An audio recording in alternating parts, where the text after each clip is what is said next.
Hello everyone, welcome to my channel creator Amit Jain.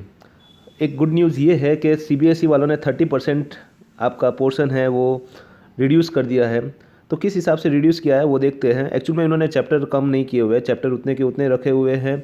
और actual में really बोलूँ ना तो मुझे कुछ समझ में नहीं आ रहा है कि किस हिसाब से इन्होंने मतलब उनको पोर्शन कम करने का तरीका किस हिसाब से था वो मुझे कुछ मालूम नहीं है, क्योंकि उन्होंने बहुत सारी चीज़ें ऐसे मतलब रिमूव कर दी है जो, और कुछ चीज़ें इस हिसाब से रखी हुई है जो रिमूव किया हुआ है उससे वो क्या है, इंटर रिलेटेड है।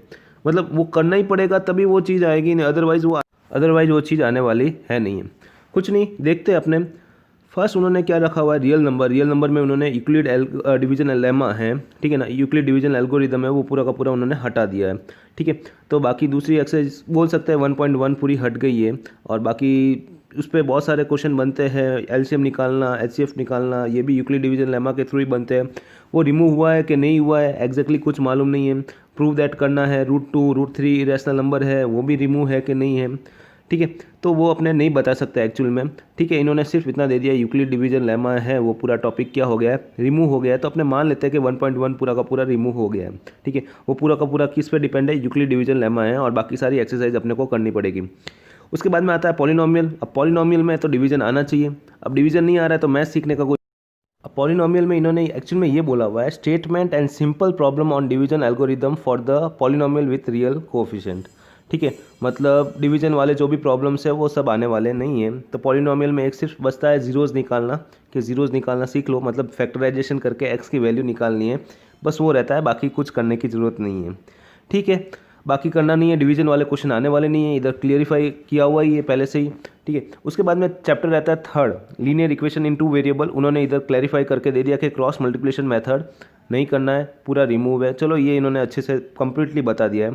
फिर क्वाड्रेटिक इक्वेशन में बोला हुआ है कि problem based on equation reducible to the quadratic equation, ठीक है। मतलब इसका मतलब ये हो गया कि सब्जेक्टिव क्वेश्चन करने की ज़रूरत नहीं है क्वाड्रेटिक इक्वेशन के, बाकी आप नॉर्मल इक्वेशन सॉल्व करना सीख सकते हो और वो आएगा।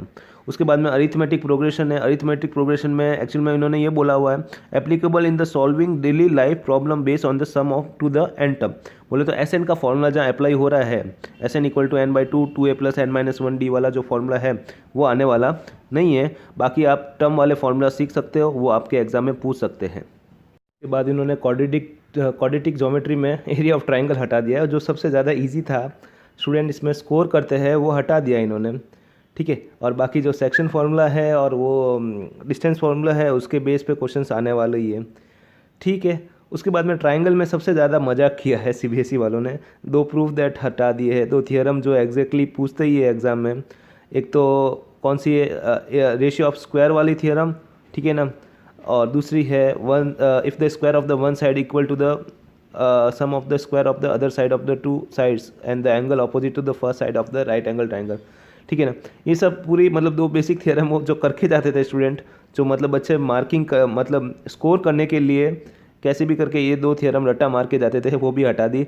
मतलब अब उनका मतलब कंक्लूजन लर्न करना है आपको सिर्फ, और बाकी सब ट्राइंगल में सबसे टफ चैप्टर लगता है आपको, ठीक है ना। वो सबसे ज़्यादा उसमें प्रूव दैट और वो सब करने पड़ते हैं। वो प्रूव दैट और ये सब करने के लिए ये आपको 2 थियरम करनी पड़ेगी, भले कुछ भी हो जाए, ठीक है। तो मतलब इन शॉर्ट ये मजाक ही किया हुआ है, हटा के इन्होंने कंप्लीट। उसके बाद में उन्होंने सर्कल में नो डिलीशन, ठीक है ना, तो कुछ डिलीट किया नहीं है इन्होंने, उन्हें कुछ रिमूव किया नहीं है, सर्कल एज इट इज़ पूरा का पूरा आएगा।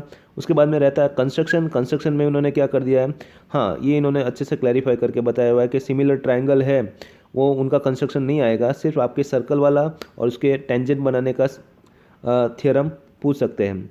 उसके बाद में इंट्रोडक्शन ऑफ ट्रिग्नोमेट्री में रियल में मजाक किया हुआ है आपके साथ, एक्चुअल में क्या लिखा हुआ है वो भी समझ में नहीं आ रहा है। Motivate the ratio which are defined at 0 degree and 90 degree. अब क्या इन्होंने हटाया है एग्जैक्टली, मतलब ट्रिग्नोमेट्री बेसिक कराना है कि नहीं कराना है, 0 डिग्री टू 90 डिग्री के बीच में जो रेशियो है वो नहीं कराना है, ऐसा है। मतलब कुछ समझ में नहीं आ रहा है एक्चुअल में, ठीक है। वैसे भी ये कराना ही पड़ेगा क्योंकि ये बेसिक ट्रिग्नोमेट्री है, क्योंकि और बाद में उन्होंने, क्योंकि एक्चुअल में बेसिक है, और वापस उन्होंने क्या दिया हुआ है, हाइट एंड डिस्टेंस में कोई डिलीट नहीं किया हुआ है उन्होंने, नो डिलीशन लिखा हुआ है। और हाइट एंड डिस्टेंस पूरा का पूरा चैप्टर इंट्रोडक्शन ऑफ ट्रिग्नोमेट्री और ट्रिग्नोमेट्री आइडेंटिटी के ऊपर ही डिपेंड है। अगर हाइट एंड डिस्टेंस चैप्टर सीखना है तो ट्रिग्नोमेट्री का बेसिक भी सीखना ही पड़ेगा। और इन्होंने क्या एक्चुअल में रिमूव किया हुआ है कुछ समझ में नहीं आ रहा है। अब motivate the ratio which are defined 0 degree and 90 degree, कुछ आइडिया नहीं आ रहा है। मतलब इन शॉर्ट आपको सब करना ही पड़ेगा, क्योंकि हाइट एंड डिस्टेंस जो चैप्टर है एप्लीकेशन ऑफ ट्रिग्नोमेट्री, उसमें कोई डिलीशन नहीं है। सो वो पूरा का पूरा इंट्रोडक्शन और बेसिक ट्रिग्नोमेट्री के ऊपर ही डिपेंड है, तो वो आपको करना ही पड़ेगा। ठीक है, उसके बाद में इन्होंने बोला हुआ trigonometry identities, trigonometry ratio of the complementary angle वाले वो नहीं आएंगे, तो अपने मान सकते हैं चलो वो 90 डिग्री मतलब sine 90 minus theta equal to cos theta और वो सब नहीं आएंगे, तो वो इधर क्लैरिफाई किया हुआ है। लेकिन फर्स्ट में क्या क्लैरिफाई किया वो बराबर बिल्कुल दिया हुआ ही नहीं है। तो ट्रिग्नोमेट्री में तो कुछ समझ में नहीं आ रहा है। ठीक है, मतलब इन शॉर्ट ट्रिग्नोमेट्री आपको तो पूरा करना ही पड़ेगा, भले कुछ भी हो जाए। ठीक है, वो कॉम्प्लीमेंट्री वाले trigonometry ratio of complementary angle वाले नहीं कर सकते। उसके बाद में एरिया रिलेटेड टू सर्कल है, उसमें सिर्फ सेंट्रल एंगल 120 डिग्री वाले क्वेश्चन नहीं आएंगे। मतलब बाकी आने वाले ये 30 डिग्री 60 डिग्री वाले ये सब क्वेश्चन करने ही पड़ेंगे, तो इसमें भी बराबर उन्होंने क्लैरिफाई नहीं किया है। ठीक है, 120 डिग्री वाले क्वेश्चन जो भी होंगे वो नहीं करेंगे।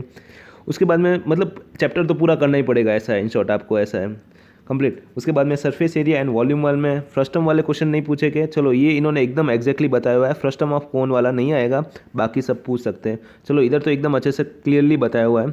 उसके बाद में स्टैटिस्टिक है, स्टेप डेविएशन मेथड है और finding mean on cumulative frequency graph, ये नहीं आएगा, बाकी सब आपको करना पड़ेगा, ये भी इधर कंप्लीटली बताया हुआ है। और प्रोबेबिलिटी में आपको कुछ डिलीट नहीं है, पूरा का पूरा कंप्लीट करना ही पड़ेगा। ठीक है, तो इस हिसाब से सीबीएसई ने अपना पोर्शन पूरा इस हिसाब से 30% रिड्यूस किया हुआ है।